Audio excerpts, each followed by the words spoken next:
โอเคสบายดีครบกับครัวบ้านนอกอีกแล้วเนาะมื้อนี้ข้าพเจ้าสิมาเฮ็ดเมนูสิว่าอย่างไรเฮ็ดเมนูซัวไก่เนาะหรือว่าซุปไก่แถวบ้านเอิ้นว่าซัวไก่ส่วนผสมหรือว่าส่วนประกอบหลักๆก็มีนี่เนาะในจานนี้ก็มีหัวสีไข่ใบขี้โหดผักแพรวหรือว่า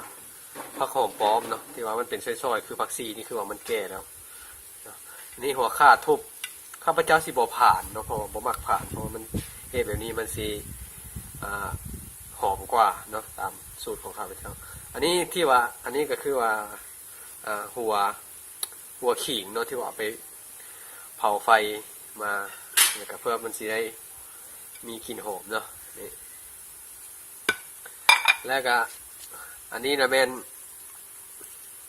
ปีกไก่เนาะประมาณครึ่งกิโลที่ว่าซื้อมาแต่ตลาดเฮ็ดซัวไก่กินจากนั้นก็มีหมักเพชรป่นเนาะแล้วก็ข้าวคั่วแล้วก็รสดีผสมจังหน่อยเกลือพี่น้องเกลือนี้ประมาณครึ่งบ่วงเนาะเอาไว้ไปใส่ต้มแล้วก็แบ่งไว้ใส่ที่ไว้ว่าเอามาเฮ็ดอีกน้ำตาลทรายพี่น้องแล้วก็ซอสฟ้าเขียวเนาะที่ว่าบ่ขาดวันนี้อุปกรณ์พร้อมไก่พร้อมเอาไปต้มไก่กันเลยเนาะไปต้มไก่เพื่อให้ว่าไก่มันสุกแล้วก็เปื่อยแล้วจึงค่อยมาจีกเอาซีนมันออกมาเฮ็ดซุปกินเนาะไปเลยโอเคในเมื่อเฮาต้มหม้อฟดแล้วเนาะสิ่งที่จะห้องน้ำก็คือว่าเกลือใส่จะครึ่งหนึ่งจงไว้ใส่บ้านเฮาซัวอีกครึ่งหนึ่งสิ่งที่เฮาจะเอาลงไปก็คือหัวสีไข่ลงไปเลยพี่น้อง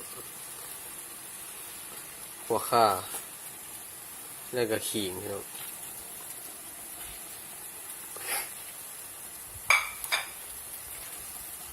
ต้มอีกประมาณ3 นาทีเนาะแล้ว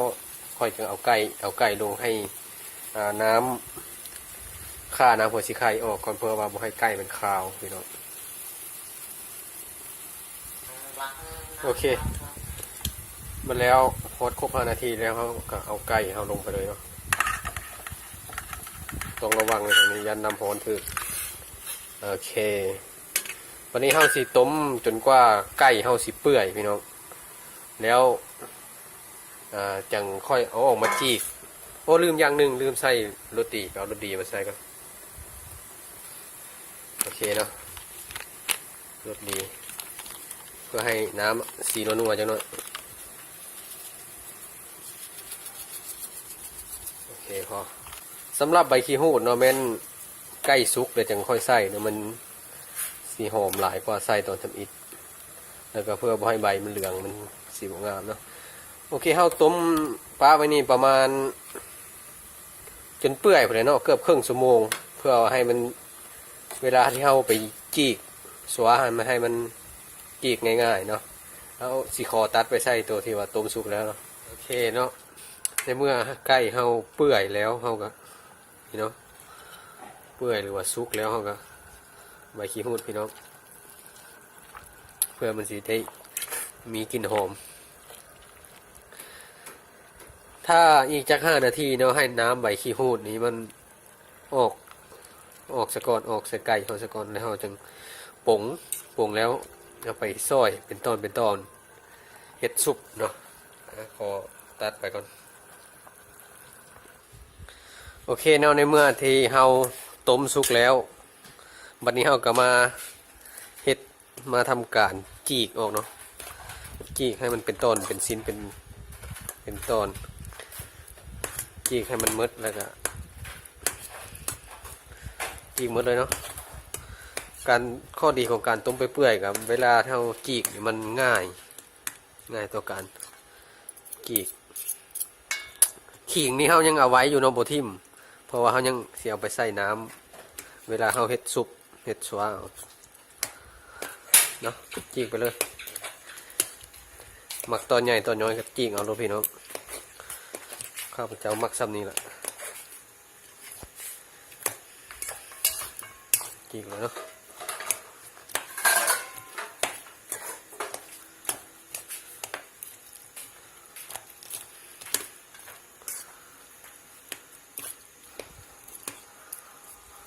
ในเมื่อเขาฉีกเรียบร้อยแล้วเขาก็สิได้หน้าตาออกแบบนี้เนาะทำการปรุงเลยพี่น้องเอาข้าวคั่วใส่ก่อนเลยเพื่อที่ได้มีกลิ่นหอมน้ำตาลพี่น้อง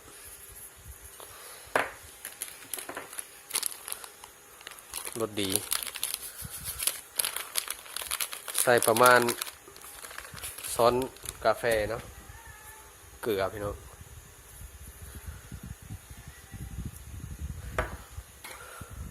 เผ็ดป่นโอ้เผ็ดคั่วเนาะโอเคเอานี่ไปซอย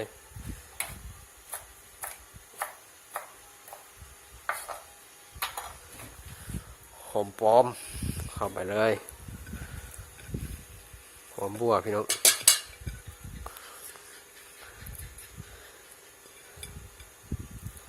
สิ่งที่สำคัญที่ขาดบ่ได้เลยก็เนาะผักแพรวนี้มันเข้ากันอยู่แล้วกับสุปกับสวาเนาะก็เลย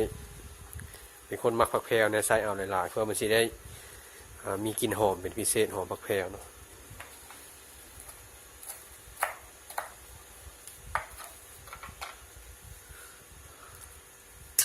คนพี่น้อง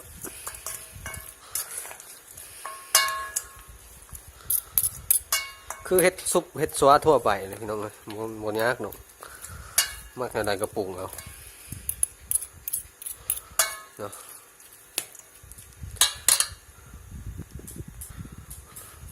จากนั้นก็เติมน้ำพี่น้องมักหลายเติมหลายมักน้อยเติมน้อยเติมสมมาฟ้าควรแล้วมันต้องหลายแล้วก็บ่น้อย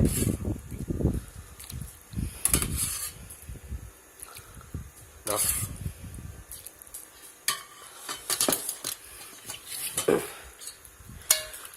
เมนูนี้มันสีมีรสชาติเผ็ดนะครับรสชาติแซ่บไปอีกแบบหนึ่งเนาะสำหรับผู้ใดที่ว่ามักซุปตระกูลเดียวกับซุปอะไรพี่น้องแต่แถวบ้านเอิ้นว่าซัวไก่แบบนี้แต่ที่บนอื่นบุฮูว่าสิเอิ้นจังใด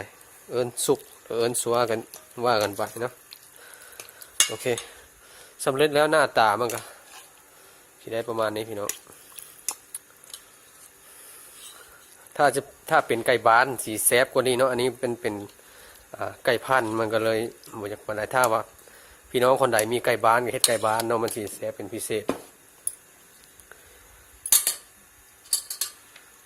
โอเคเนาะสำหรับคลิปนี้ก็เป็นมื้อซ้ำนี้เนาะพบกันใหม่ในคลิปหน้าขอขอบใจเนาะสำหรับการติดตามรับชมหรือว่าสำหรับใครที่ว่ากดติดตามเนาะขอบใจ